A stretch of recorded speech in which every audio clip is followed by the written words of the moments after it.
श्री स्वामी समर्थ तुम्हा सर्वांचं माझ्या चॅनलमध्ये मनापासून स्वागत आहे।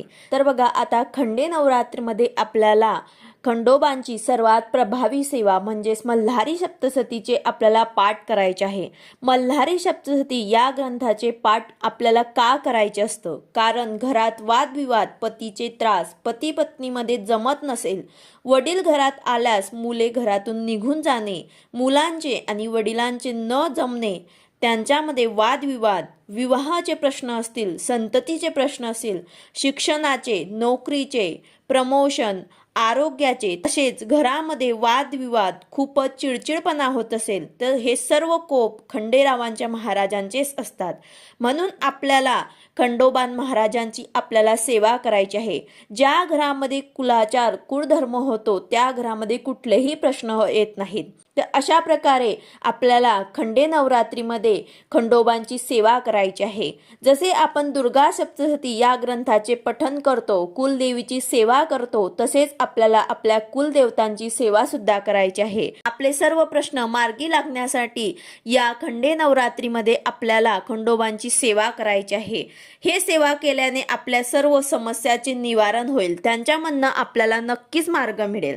तर बघा 13 डिसेंबर ते 18 डिसेंबर मार्गशीर्ष शुद्ध प्रतिपदा ते चंपाषष्ठी या दरम्यान खंडोबा महाराजांचं नवरात्र असतं। आपण हे नवरात्र या दरम्यान साजरं करत असतात। तर या नवरात्रीमध्ये खंडोबा महाराजांची आपल्याला कुलदेवतांची आपल्याला कृपादृष्टी प्राप्त करण्यासाठी त्यांचे स्तोत्र, मंत्र, ग्रंथ यांचा आपल्याला पारायण करायचे आहे, त्यांची आपल्याला सेवा करायची आहे। अशा प्रकारे एक दिव्य ग्रंथ म्हणजेच मल्हारी सप्तशती या ग्रंथाचं आपल्याला पठण करायचं आहे। या ग्रंथाचे आपल्याला खंडोबा नवरात्रीमध्ये पाठ करायचे आहे। खंडोबा नवरात्रीमध्ये मल्हारी सप्तशतीचे पाठ कोणी करायचे, या नवरात्रीमध्ये आपल्याला किती पाठ करायचे आहे, तसेच या पाठाचे नियम काय आहेत, हे पाठ कुणी करावेत, पाठ कसे करावेत, पूजा मांडणी कशी करायची, उद्यापन कसं करायचं, हे संपूर्ण माहिती मी तुम्हाला आजच्या व्हिडिओमध्ये सांगणार आहे। व्हिडिओ पूर्ण बघा जेणेकरून तुम्हाला संपूर्ण माहिती मिळेल। जर तुम्ही चॅनलवर नवीन असाल तर चॅनलला सबस्क्राईब करायला मात्र विसरू नका आणि व्हिडिओला लाईक करायला मात्र विसरू नका। तर बघा मल्हारी सप्तशती हा ग्रंथ तुम्हाला स्वामी समर्थ केंद्रामध्ये मिळून जाईल।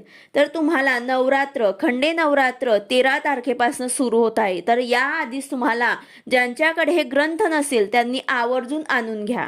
मल्हारी सप्तशतीचे पाठ कोणी करावे आणि कोण करू शकतं? तर बघा स्त्री किंवा पुरुष तसेच कुमारिका सर्व हे पाठ करू शकतात। आता ज्यांच्याकडे खंडोबा नवरात्रीचे घटस्थापना होत असेल किंवा नसेल तरी देखील मल्हारी सप्तशतीचे पाठ आपल्याला आवर्जून करायचे आहे। कारण खंडोबा महाराज हे भगवान शंकरांचेच अवतार आहे आणि भगवान शंकर हे आपल्या सर्वांचे कुलदैवत आहे।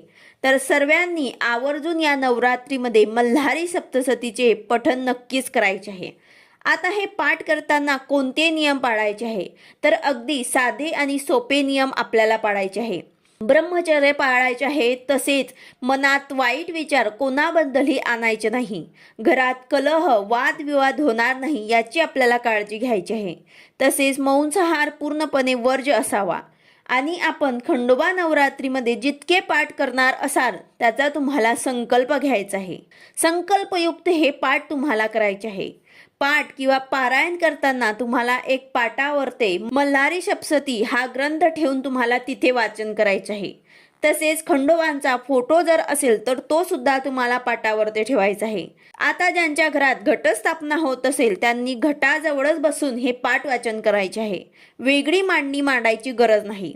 मल्हारी सप्तशतीचे पाठ आपण या नवरात्रीमध्ये करणार तेव्हा सकाळ संध्याकाळ आपल्याला आरती करायची आहे आणि आपल्या घरामध्ये जे काही जेवण बनवणार त्याचा आपल्याला नैवेद्य दाखवायचा आहे। रोज आपलं वाचन झाल्यानंतर आपल्याला आरती करायची आहे, नैवेद्य दाखवायचा आहे। या ग्रंथामध्ये 14 अध्याय आहेत। रोज आपण संपूर्ण पाठ 1 ते 1.5 तासामध्ये पूर्ण आपण वाचन करू शकतो। रोज आपण एक पाठ करू शकतो किंवा 2 करू शकतो किंवा मग 3 सुद्धा करू शकतो। आता ज्यांच्याकडे वेळ नाही त्यांनी 2-2 अध्याय किंवा जसे जमेल तसे वाचन करायचे आहे। खंडोबा नवरात्रीमध्ये म्हणजेच 13 ते 18 डिसेंबर या दरम्यान तुम्ही 1, 3, 7 किंवा मग 11 किंवा 21 असे पारायण तुम्ही करू शकता। जेवढे जमतील तेवढे तुम्हाला या नवरात्रीमध्ये पारायण करायचे आहे। आता खंडोबा महाराजांची आपल्याला आपल्या कुलदेवतांची आपल्याला सेवा नित्यसेवामध्ये सुद्धा करायची असते। नित्यसेवामध्ये जसे आपण स्वामी महाराजांची नित्यसेवा करतो तसेच आपल्याला 1 किंवा 2 अध्याय रोज आपल्याला वाचन करायचे असतात। आणि त्याचबरोबर ओम श्री मार्तंडय भैरवाय नमः या मंत्राचा आपल्याला 11 वेळा 21 वेळा किंवा 108 वेळा जप करायचा असतो। तसेच आपण हे ग्रंथ जे आहे ते आपण रविवारी सुद्धा वाचू शकतो। प्रत्येक रविवारी आपल्याला पूर्ण हा ग्रंथ वाचायचा असतो, जेणेकरून आपल्या घरामध्ये कुठल्याही प्रकारच्या समस्या येत नाहीत आणि जे काही आपली अडीअडचण असेल, जे काही आपले प्रश्न असतील ते सुद्धा मार्गी लागतात। तर अशा प्रकारे आपल्याला नित्यसेवेमध्ये सुद्धा आपल्याला आपल्या कुलदेवतांची आपल्याला सेवा करायची आहे। ज्या घरामध्ये कुलदेवत आणि कुलदेवीची सेवा होत असते तिथे कुठल्याही प्रकारच्या समस्या येत नाही। नित्यसेवामध्ये आपल्याला या ग्रंथांचे 1-2 अध्याय रोज आपल्याला पठण करायचे आहेत।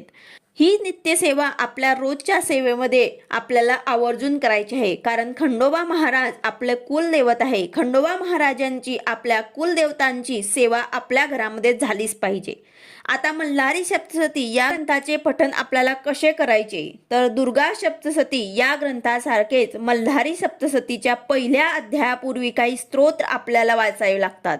स्वामी स्तवन, मल्हारी कवच, मल्हारी हृदय स्तोत्र, मल्हारी अष्टक आणि मल्हारी मार्तंडयाचा मंत्र आपल्याला जप करायचा आहे।